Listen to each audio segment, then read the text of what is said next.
Welcome back to Project Onward Artists at Home Live Quarantine Edition. I, of course, as always, am your host, Alex Oliver. It is a gray, rainy day here in Chicago. It's impossible to ignore that summer has come and gone, and we are well into the fall season now. But we're going to brighten up your day just a bit with a beam of sunshine in the form of David Hentz, another one of Project Onward's incredibly gifted and talented artists.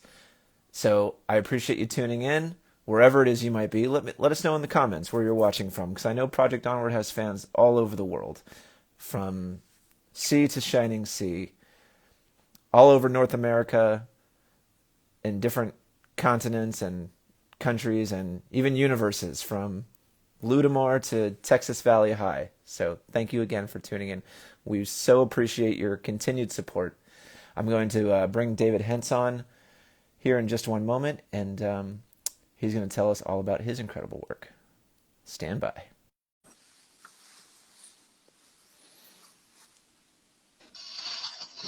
Hi, David. How are you this afternoon? Fine, how are you? I'm doing well. Thanks for asking.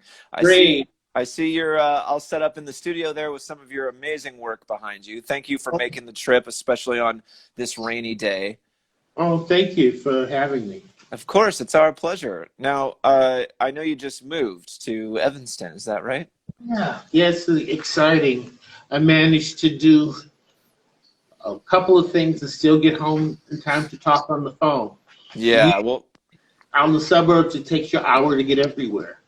I suppose so. For those who may not be familiar, who aren't from the Chicagoland area, Evanston is one of the nearest suburbs, the home of Northwestern University. Really kind of the first suburb as soon as you leave the city limits, but a fantastic place to live, and congratulations on the move. I know you're still in the process of unpacking, but Yeah. that just makes us appreciate the effort even more that you went through to be here today. How was it? You took the bus or the train to get over there, is that right? Red line. I took the purple line to the red line, Yeah. and then I caught the bus to the studio. Um, So what's it like? Is it? I know you've been getting around on public transit. Is it a little scary right now, considering everything going on with the pandemic? Actually, no. Everybody is paying attention. Most people are paying attention and distancing themselves. So Hmm. uh, there was somebody who sat. I felt was a little too close to me, so I moved. I figured that's better than make a big stink. Yeah. Good. Good. Yeah. It's always best to just get up and move somewhere else. Be as polite as you can, but definitely don't risk your own safety in the process. Right. Yeah. Well, that's great. Well, before your move to Evanston, let's see. I was looking at your bio here on the website. You are you from Chicago originally? I am from Detroit From originally. Detroit. Wow. Okay. And how long did you live in Detroit? I moved from Detroit when I was 6 years old. I see. So did your family all make the trip then to Chicago? No, my mom and dad were together and they got a divorce. Uh-huh. Mom moved us here because she had family. I see. Okay. Well, I good. And had then you. I have two sisters and one brother, and Hmm. we're all very close. Oh, that's great. I'm very glad to hear that. Well, it's nice that you got a nice support system here in Chicago. Do you still have any family back in the Detroit area? Quite a few people. Hmm. Do you ever get back there to visit? Not in a long time. That's a visit. That's a visit I'm going to have to do before the year is out Yeah, because it's important having those family ties to kind of ground you. absolutely. Well, let's go back then to a young David Hentz, 6 years old in the city of Chicago. When did you start to discover this talent for making art? Was it were you that young, or did it take a little more time to really I, sink in? my brother, I believe he was a prodigy because he could Wow. draw perspective at, I guess he was like 8 years old. He could draw from perspective. We would go on these long trips to see my grandfather in Jackson, Michigan. And Hmm. when he got home, he would draw the trip, the trucks going, mostly trucks. Trucks was his thing. Oh, And wow. and he would draw these trucks, and I was just in awe of him, and I wanted to emulate him. And how much older is he than you? He is a year older than me, Just a year. Wow. So you were really young then when you kind and of started to notice him do this. yeah, he must have been. He wasn't 8; he was 7, Mm-hmm. 7 years old. Matter of fact, I have some Detroit imagery here. Oh, wow. Fantastic. Now, I've only been to Detroit a couple of times, so I'm not familiar with this particular landmark or This this is group of landmarks. What are we looking at? this is a statue. I don't know its name. Mm-hmm. And part of our life was a lot going to church a lot, so I had the motif of the arch. Oh, And, cool. and then there were a lot of factories and buses, and there was a lot of protests going on, much like it is now. Mm-hmm. And so I was thinking about my past when I came up with this, and said I wanted to kind of remember or pay homage to the past a little bit. Fantastic. Well, Thank what do you remember specifically about your early days as an artist? What sort of mediums did you work with? What were you discovering about yourself as an artist when you were a I kid? had a lot of crayons as a child, Mm-hmm. and then as I grew, I started using paint, tempera paint. There was always my mother would get reams of typing paper, and I would go through that. And after a while, she noticed that I had a gift for drawing, so she started encouraging me to do that.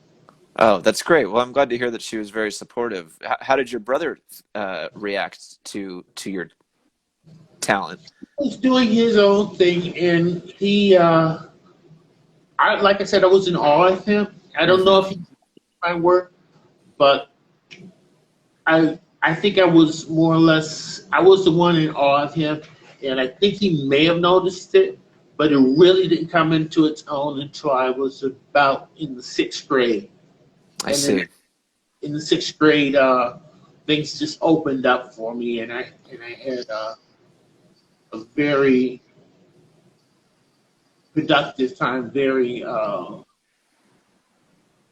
what's that word I'm looking for? It was Just, it was just sort of a creative renaissance for you, I guess, in a way. Yeah. yeah. Excellent. You got a lot of comments and love coming in for that piece you just held up. Everyone's a big fan of all your colors and everything that you use. Um, I do want to talk a little bit about your form because you have, especially compared to a lot of the other artists at Project Onward, you're definitely one of the more kind of formal and disciplined artists, but you do have a very eclectic style. I mean, you can your stuff can be some of the most colorful, lush, pastoral, scenes, just kind of like landscapes, and Mhm. it can also be some of the most controversial, politically charged pieces that we've ever seen, including some of your recent work related to Black Lives Matter. There's one in particular that I know received a lot of attention recently, and one that I found especially stunning, and that is "What is the World Coming to?" which is just black and white.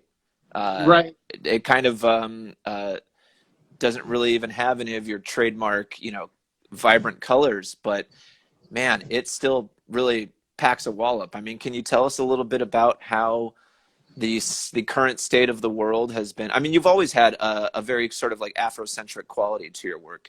Black issues have been an important thing to you even before the Black Lives Matter movement really was in full swing. But Mhm.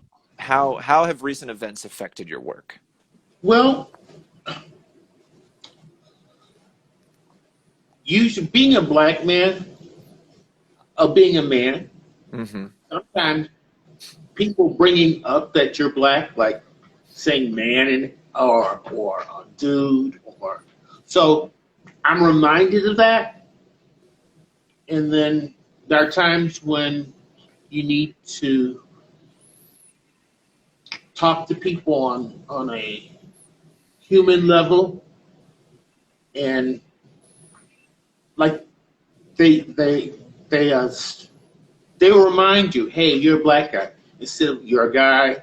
Or my artwork, I'm a storyteller, Hmm. and my recent work was about what it feels like to be on the outside, even though you long to be on the inside.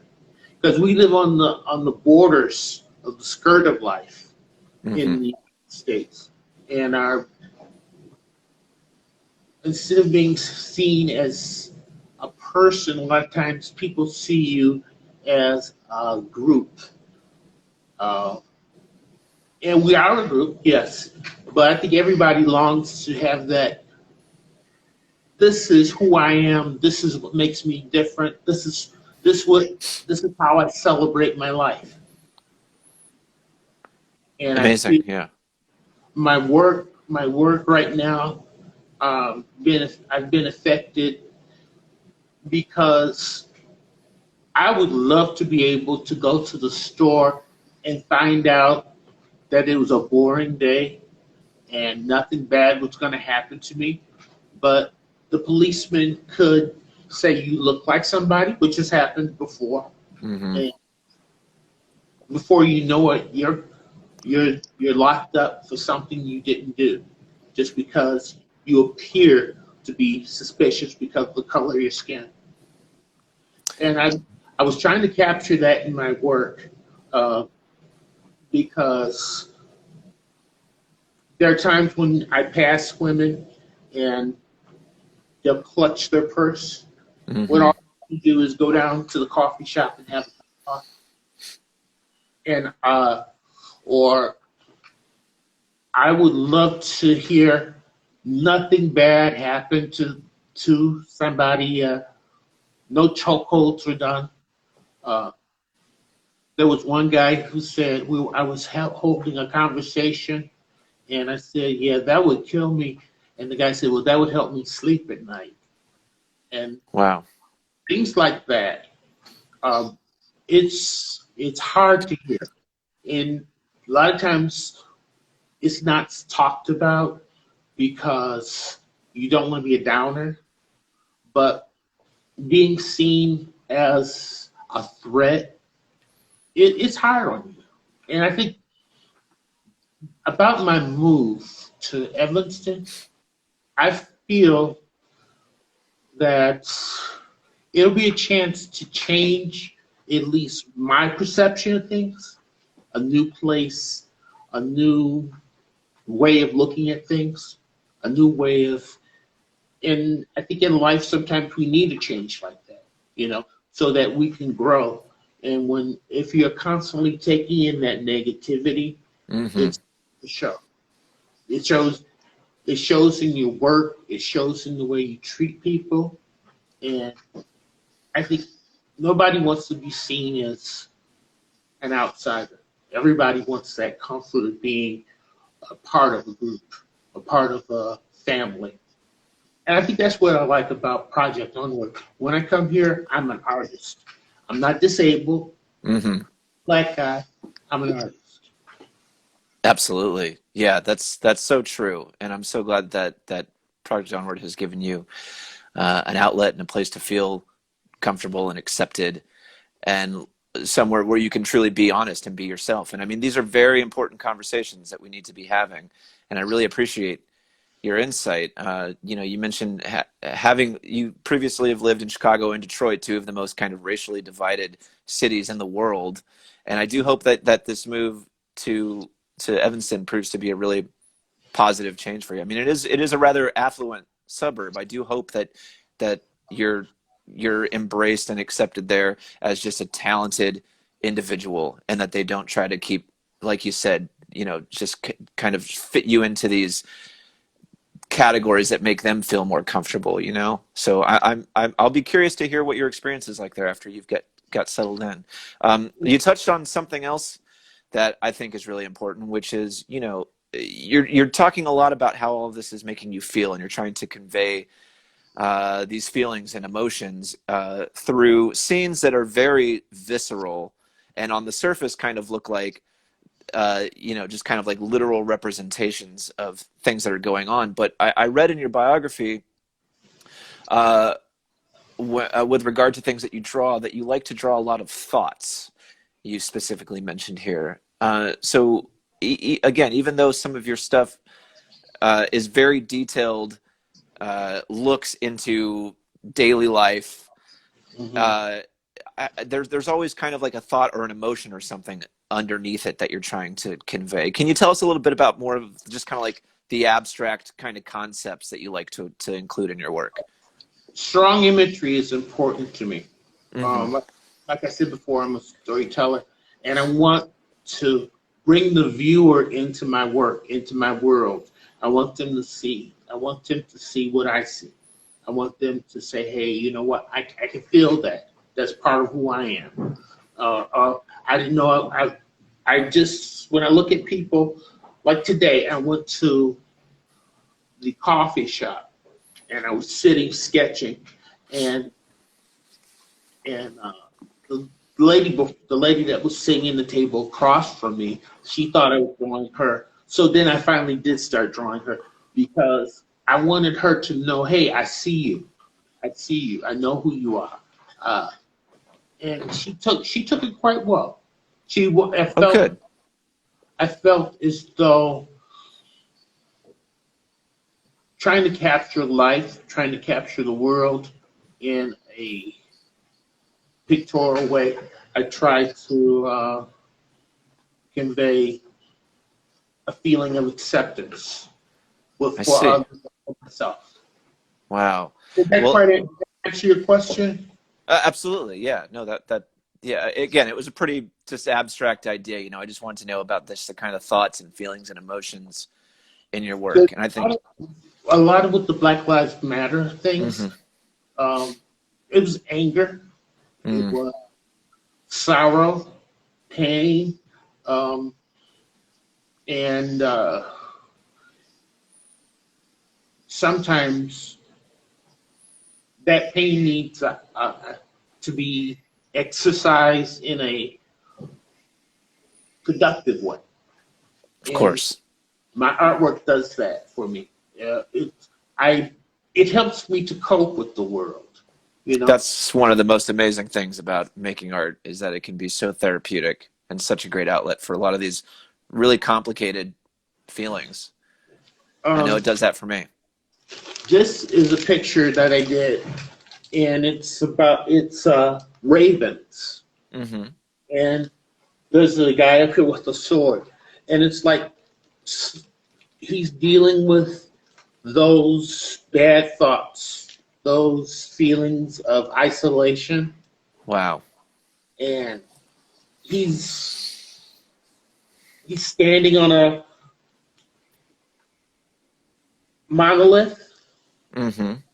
and he's warding off those bad feelings. That's spectacular. Wow. And again, such a great example of just how eclectic and different every one of your pieces is. I mean, one just need look at the work behind you. Whitney pointed out that that piece is available on the store, so definitely go get that while you can because that's stunning. Very well done. You mentioned working sketching in a coffee shop. I want to talk a little bit about that because I know that really immersing yourself in the world and just getting out there and working in different environments has always been an important part of your process. Even though you got a great space there in the studio, I know when we spoke a little bit earlier before the interview, you said you wanted to set up a nice space to work in your new home. But Hmm. tell me about how important it is for you to go out in the world and be around people when you're working and how that influences your work. I have an interesting story about that. I was drawing at Starbucks, no plug intended. Um, and there was a young kid, and I'd seen his mother before. She knew I would come there and sketch, so she sent him over to me. And evidently, he was a budding artist, and it reminded me that I had questions that somebody answered, and I had hopes and dreams that somebody encouraged me to do in my work. Hmm. And when I'm out and about, sometimes people start a conversation with me while I'm drawing, and I'm able to do both, talk to them and draw them at the same time. And it helps me to come up with new ideas, new ways of looking at things. Uh, a lot of my work causes me to it's food for the work I do here at Project Onward. The way I look at the world, the way I look at people. I do a lot of cars and street imagery, urban imagery. I saw this one on the website. That's no, that's Hong Kong. Is that right? Yeah. Yeah, fantastic. Had I not been drawing in my sketchbook this type of thing, I wouldn't have been able to do it. So it's like when I sketch, it's food for my creativity. It helps me to structure things, to look at form, to look at color, to look at feelings.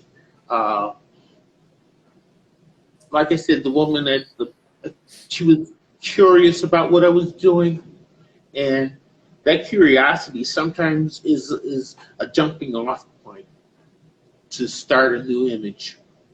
I see. Can you hold that one a little closer, David? Oh, sorry. There. No, that's all right. Wonderful. Got a lot of love in the comments for that one. Again, such a great example of your vibrant use of colors.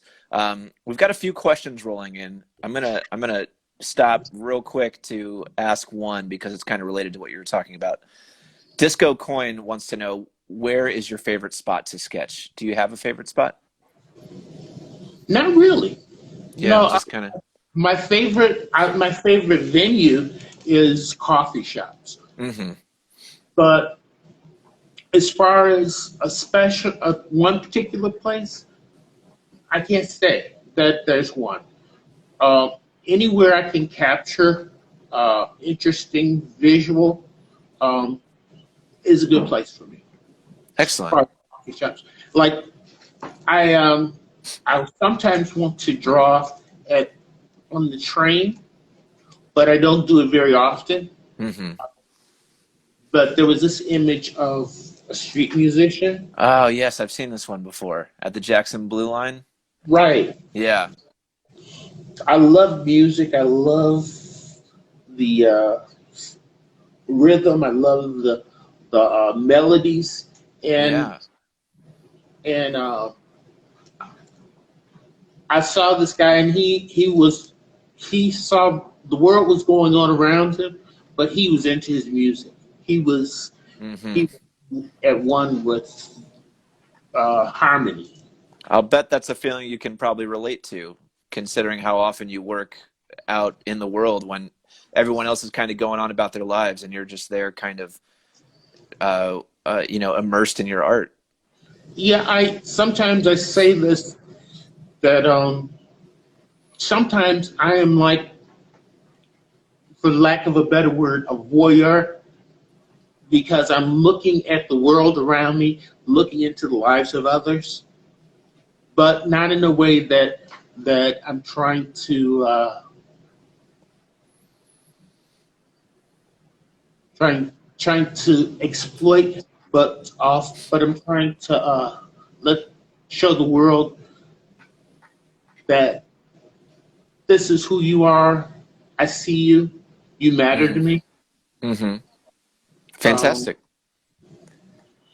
That's great. Well, go ahead.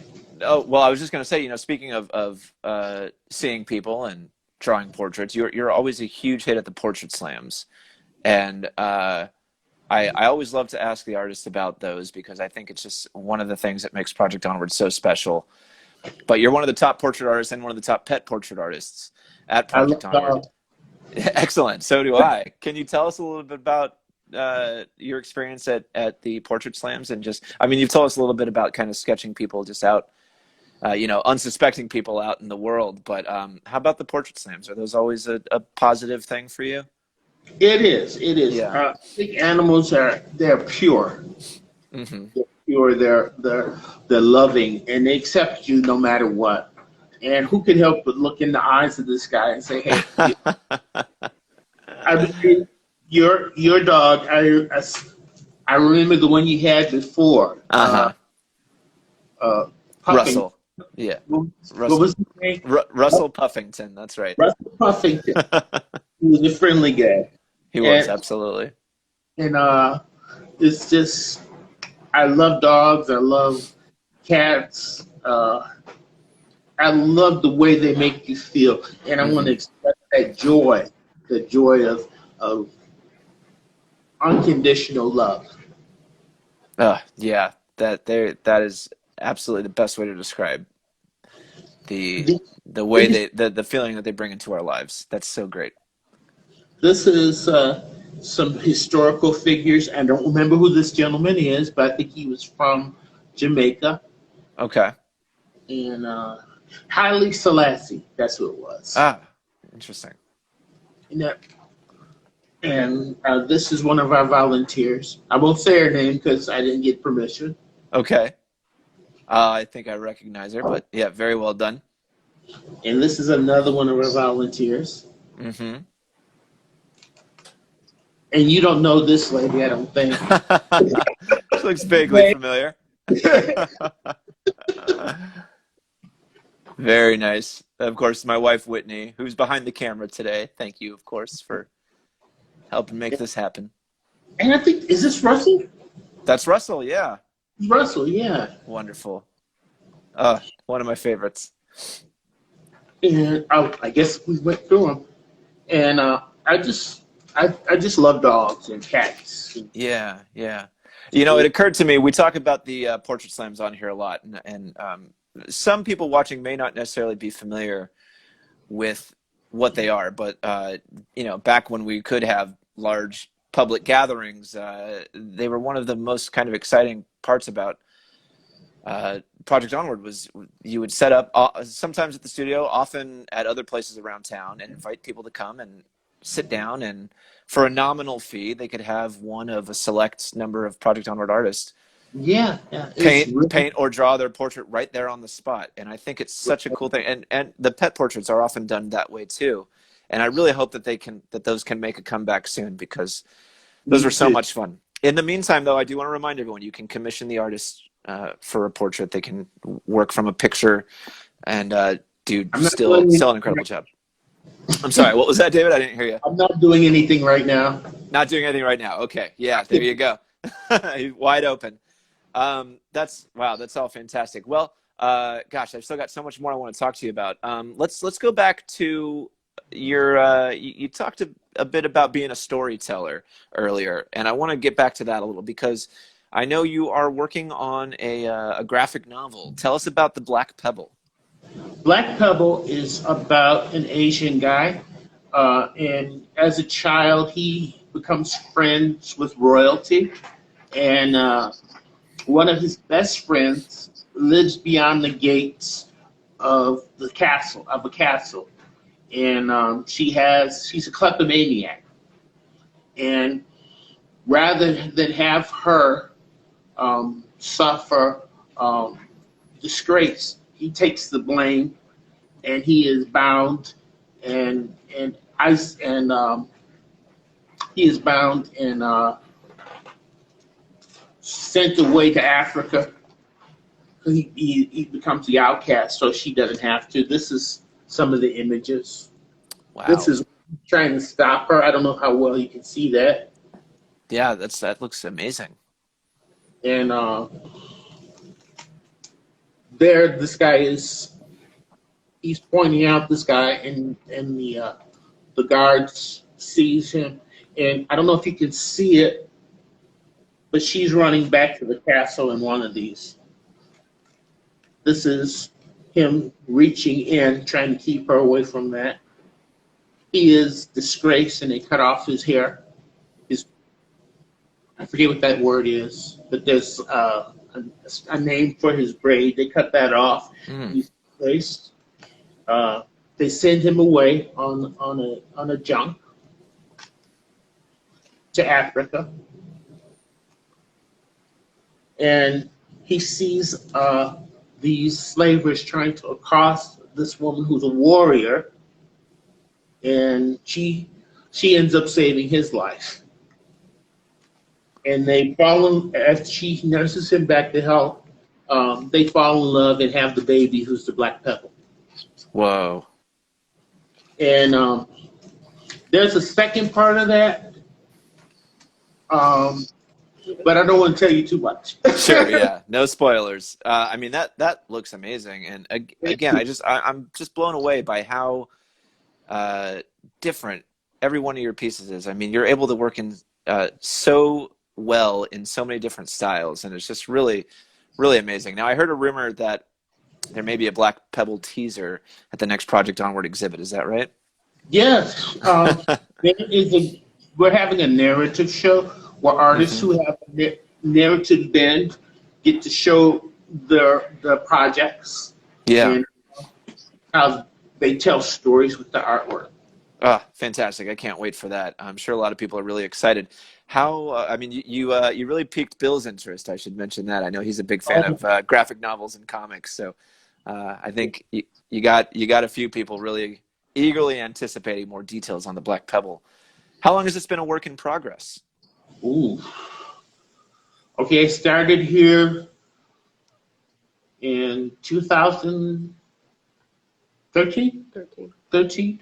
And I think a month before I got here, I started working on it. It started out as just a germ of an idea, sketch, and then Robin, studio manager. Mm-hmm. She encouraged me to take it further. Fantastic. Wow. I'm really glad that you did. Well, that brings us to another good point, David. Let's talk a little bit about your early days in Project Onward. You've been there for, what, 7 years now? Yes. I guess? Yeah. So how did you discover Project Onward? How did you first become involved with the program? Well, I was in a program at a mental health facility where I was getting art therapy, and someone mentioned the fact that Project Onward were doing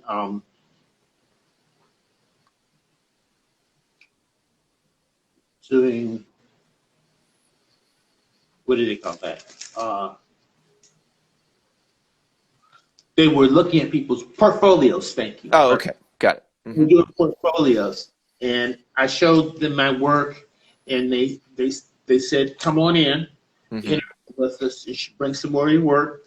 And they saw that I fit into the programming, and I've been here ever since. Wow, that's great. Well, yeah, I mean, you were a shoo-in, I'm sure. You probably had a pretty amazing body of work coming into the program. Can you tell us a little bit about some of your fondest memories during the last 7 years of Project Onward? Was there a specific show that you were a part of, or someone recognizing your work that made you feel especially special?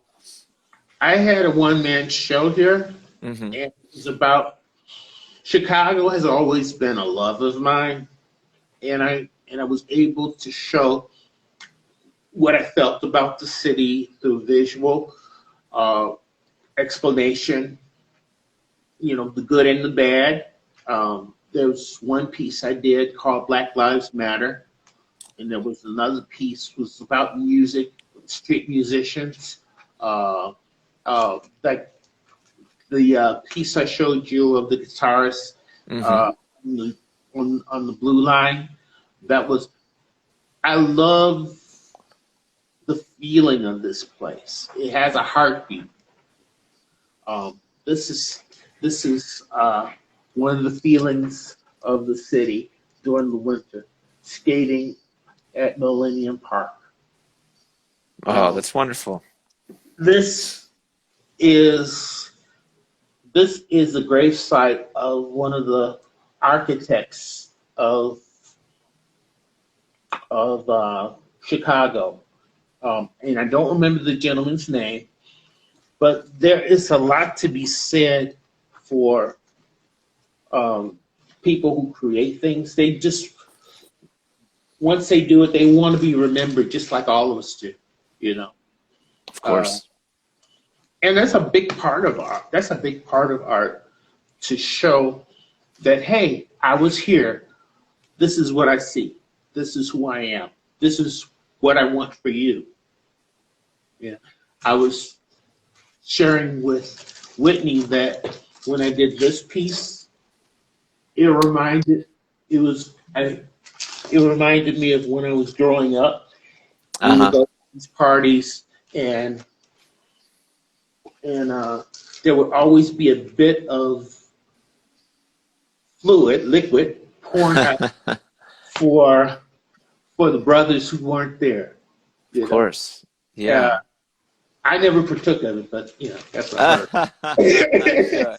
Well, you didn't want to waste perfectly good Of liquid. course not. And that, of course, is part of the recent Project Onward Cause and Effect show, which is full of stunning work. But your piece is definitely one of the highlights. I'm sorry. Oh no, that's quite all right. Uh, David, I want to ask you about a few. Oh, please, do you have more to show us here? Uh, we were talking about animals earlier. Yeah, yeah. I love animals in nature. Mm-hmm. So sometimes I'll draw urban things, but then the other times I had gotten so used to drawing urban things I needed to change. So I started drawing animals.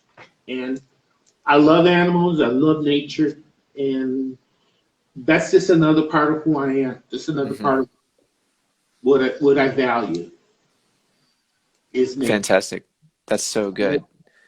This is I was thinking about what it's like to change. And Mm-hmm. this is about change. It's about metamorphosis. Excellent. That's beautiful. Yes, so these are some of my favorite pieces of yours. I mean, I love the really intense kind of politically charged work that you do, but some of these just beautiful natural scenes just really catch my eye every time. It's so gorgeous. I do want to ask about another guitar player that you immortalized in your work.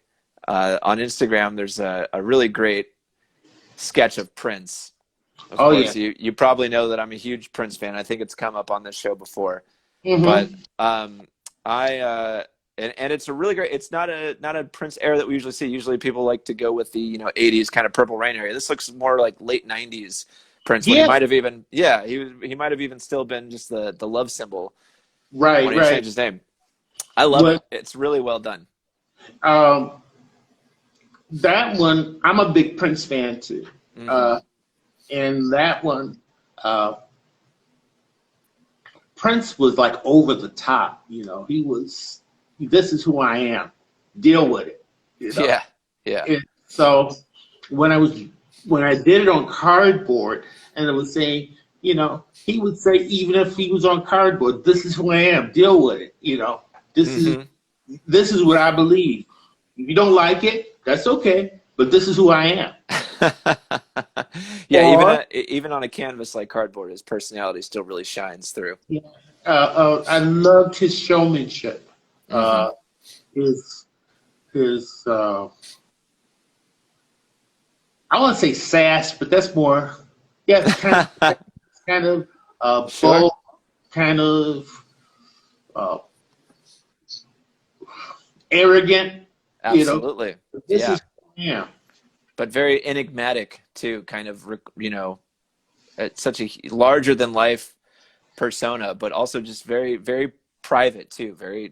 Not a lot Right, of people knew all that much about his personal life, which was just made him even more appealing and more, right. over the top and larger than life. Can we confirm? Does anyone know if this one's still available in the shop? It's been sold. It has been sold. Okay, great. Now, some people mentioned that you did an Amy Winehouse as well. I'm pretty sure I've seen your Amy Winehouse portrait Yeah. also. Um, Um, I don't know where it is. But Amy Winehouse was another figure. mhm. I was at Columbia College taking classes, and we had to do a piece about um, music and imagery.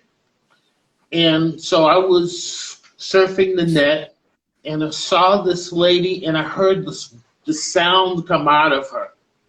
and she was just so soulful. And Hmm. it was something about her that just captured me. And I've been listening ever since. Her words are strong, they're sensitive, vulnerable, uh, and another person who says, "This is who I am. This is what my music means." That was another one, but that's a good one. Actually, this is one that I did for school. Oh, that's great. But Wow.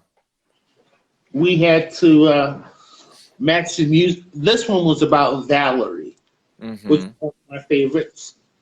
And then another one of my favorites is uh, On My Own, where she Hmm. talks about uh, love forsaken, love gone wrong. Yeah. But I'm an adult, so I'll deal with it. Yeah, she was tough. There's no doubt about that. We've got a lot of love in the comments for your Monster series. Robin, especially, is a fan.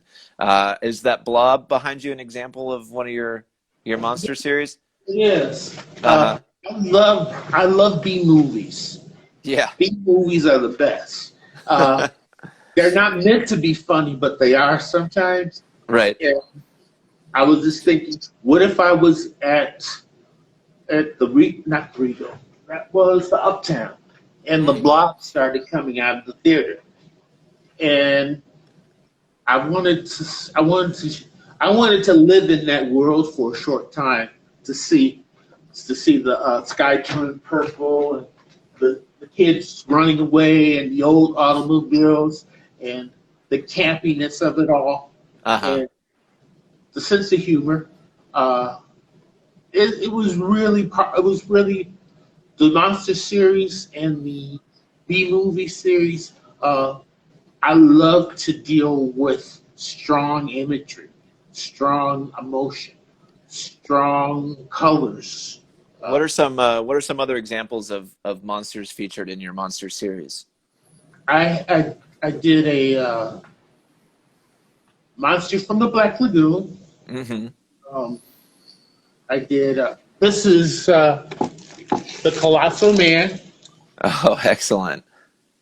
Um, I did a Attack of the 50-Foot Woman.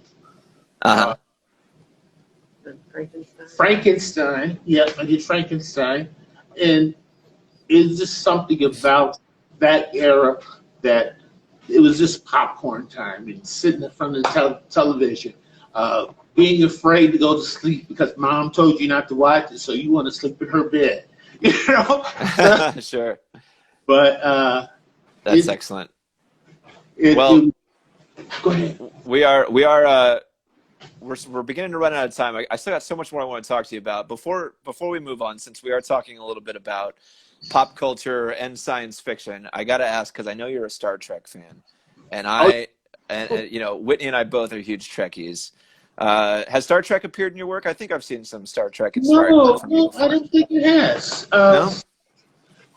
It's just Star Trek and comic books. Uh-huh. Um, well, I count that as food sometimes because Sure. it even though I watch it,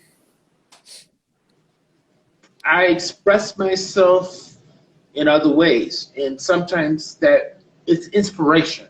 It's Now, which inspiration. era of Star Trek do you prefer? I'm kind of the next generation guy, Excellent, and as am I. Deep Space. Yeah. Perfect. Yeah, next gen is hard to beat. I think Next Generation, Deep Space Nine, Voyager, those all kind of Hmm. flow well one right into the other. That was a good Right. time I for the franchise. didn't care for Enterprise very much, Hmm. but I did like some of the characters, and maybe I'll do some. I don't know. That's Cool. a, Well, even still, I mean, I'm glad you were able to draw inspiration. Of course, any Trekkie knows that Star Trek is just imagines kind of a really it's this elaborate kind of sort of utopian universe, at least on right. Earth. And it's also just, addresses a lot of really important philosophical themes and kind of, in its own way, talks a lot about current socio-political Right. issues too. I remember. I mean, I'm sorry. no, but I mean, I can see that examples of all that in your work as well. Thank you. Yeah. Picard is one of my favorites. Uh, I've heard him described as the ultimate adult.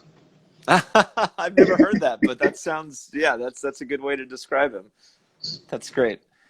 That's great. Well, I want to take some questions from our viewers here because Sure. the comments are just really lighting up. So before we move on, let me scroll back and look at a few that we missed. I know we were talking a lot about music. I know we're both huge music fans. Allie chimed in at one point and said, "What music do you like to listen to, if any, when you work?"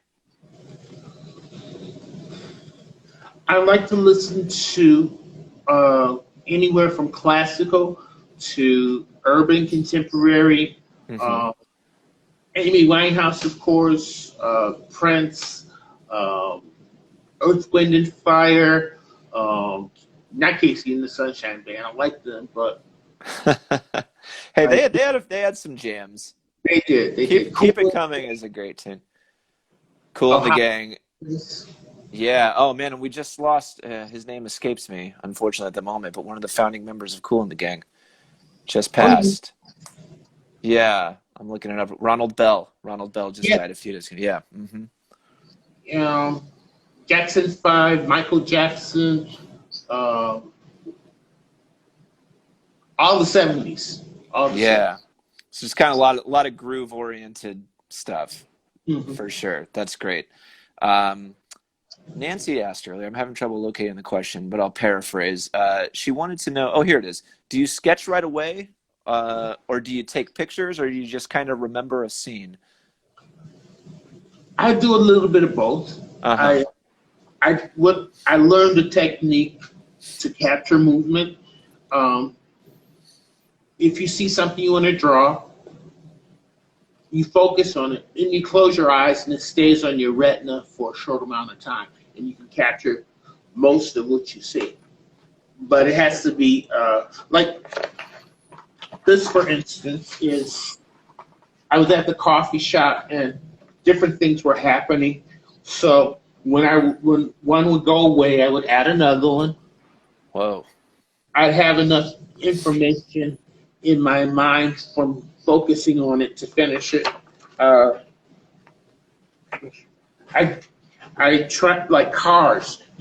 Cars are hard to capture, Hmm. but once I get the idea in my head and the image right, um, it just comes together. And then a lot of times you may see a car coming, so what you do is you find one just like it. It's the same with animals.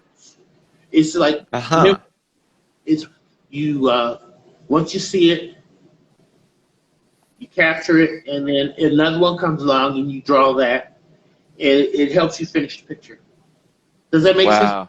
It does. Yeah. I mean, it just sounds like such an like a superpower almost that you have. I mean, it sounds like you've probably had to really sort of train yourself to I do this. it, Yeah. I did a lot of bad drawings. I Yeah, well, only trial and went error. That's amazing. I mean, again, I mentioned at the top of this, it's clear that you're just such a disciplined artist. I mean, you really clearly take your time. How long would you say on average it takes to complete a piece? And are you usually good at deciding when something is done?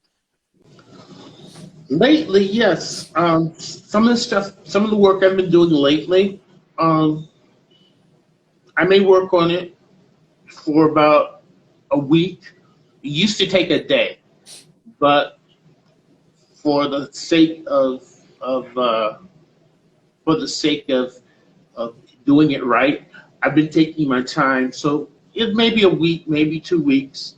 Um, there's some of the more um, detailed things. It'll take me about 3 weeks. 3 weeks, Hmm. right?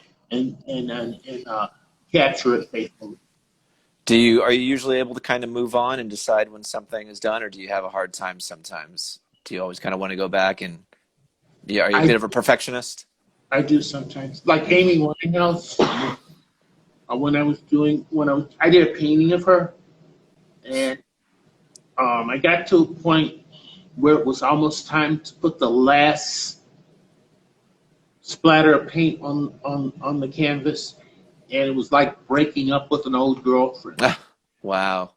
Uh, because I would listen to her music while I was painting her, and, Ah, and I knew that I could no longer spend that time with her because it was the end. It was over, and I had to distance myself from her music for a long time. wow. You form such a connection with your subjects. That's really amazing. I think with her because she kind of reminded me of girls I've known Mm-hmm. Mm-hmm. who, who may have not had a good role model, or they happening to get involved with the wrong guy. Yeah, she was a real tragic figure, unfortunately. Such an amazing talent, but definitely gone too soon. Uh, we're talking. There's a lot of comments here about your materials, which is something we should talk about real quick. You'll have to correct me if I mispronounce this, but you are the only artist at Project Onward that works with gouache. Is that right? That's correct. Gouache. Again, I'm a fan. I am not an artist myself. I was unfamiliar with this. I had to Google it. Can you tell us a little bit about gouache? What I like about gouache, gouache is an opaque medium. It's a watercolor. It's Hmm. water based, and the one I use has some acrylic in it. And what you could do that you usually can't do with regular paint, you can do light over dark, and I could play with some interesting things with that. And when I do that, I can make some colors come forward and others recede into the back, uh, and it makes for a sharp image. It makes for a compelling image Wow. because of the color variations. I see. When did you begin working with gouache? I, shortly before I started here, I see. and And it was just kind of love at first sight. Did you immediately oh take to no, it? I hated it at first. Oh, really? I hated it, But but did you kind of understand its potential and you wanted to just continue learning it? I did. I did. It was Yeah. like once I found my way of dealing with it, Uh-huh. uh, I loved it. I loved it. Like this is probably one of the first gouache pieces I did. Oh, I see. Well, it really paid off. I mean, your work is so amazing. Whitney said, beautiful gouache painter. Robin Thank said, master of gouache. So it offers kind of a heavy contrast then, Robin pointed out. Is that right? right. Just more kind of dynamic, which your work absolutely is. I mean, it really, you've taken full advantage of the gouache. So we've only got a few minutes left, and we've covered so much, but I do have to ask one thing that I ask of all the artists, of course, is what sort of advice you have for other artists, especially now in under these current circumstances, who may be having a little bit of a hard time finding inspiration. What would you tell them? Be your own best friend. There are times when our artwork we feel doesn't live up to what we want, but be your own best friend. Stick to it. Keep working. Keep drawing. Keep painting. There was a young lady who had mentioned that she was having a hard time enjoying her work, Hmm. and I wrote to her. It's called a artist block, and if you create long enough, you'll get one. Hmm. But if you work long enough, you'll get through it. There you go. Great advice, especially right now when we can't really be with our friends as much as we'd like to. Be your own best friend. Find inspiration within yourself and within the world around you. That's great. I love it. Uh, David, thank you so much for leaving us with those wise words. I'm going to go ahead and wrap it up there, unless you have anything else you'd like to add. Um, Come to Project Onward. And look on our website, support the artists, support a good cause. We take volunteers, we take donations. Thank you. Uh, and we're here to create, and you can have some of this at a price. That's right. I mean, very, very reasonable price considering how amazing the work is and how much hard work goes into it. So check out the store. On that note, I will remind everyone that Project Onward's Threadless store is still up and running, has a lot of great merch, including masks, which aren't going anywhere, like this Luke Shimrosky here. They're not going away anytime soon, so you may as well do it in style. I know you were all decked out, in your Project Onward summer attire, but there's great fall wear as well. There are sweaters and socks and leggings and all kinds of cool stuff. So go get decked out in all the sweater weather fall apparel that they have to offer, because it's all really cool stuff. And of course, buy some art. That first and foremost, go get yourself a David Hens today, or commission him for something new and original, because as he said, his schedule is wide open, and after he gets settled in his new place, I'm sure he's going to be happy to get back to work. Isn't that right, David? That is correct. Cool. Well, hey, thank you again, David. We really appreciate it. Thank you to everyone who tuned in.